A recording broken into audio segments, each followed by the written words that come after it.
So, galing tayo ngayon. Ay, galing pala ako kanina sa San Fernando, Pampanga. Then, first time ko ngayon babiyahe from San Fernando, Pampanga. Tapos bumaba ako sa Balintawak. So, kalimitan kasi before, sa Cubao ako. So, ngayon ako magbibiyahe Balintawak to LRT1 station sa Parañaque. Yan, Balintawak station. Tapos, diretso na yun sa amin, sa Parañaque. May SMBM. Tingnan natin yung ilang minutes. Kasi dati ang ginagawa ko, pag galing ako San Fernando, Pampanga, nagkukubaw ako.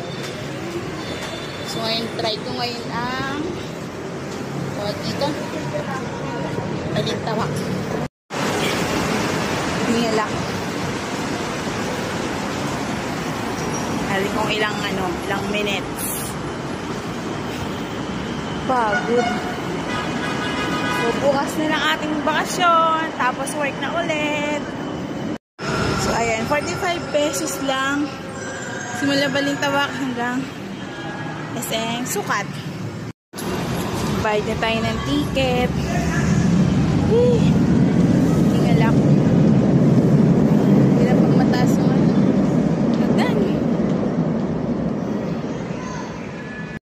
So, nakabili tayo ng ticket. Yan na, tayo ipapasok na. So, 45 pesos from Balintawak to Dr. A. Santos sa amin. Wala saan? Sasakal. Pili ko pa. Nag-isip pa ako kung tama ba yung inakita ko. Last station na pala. So, tama lang. Balintawak.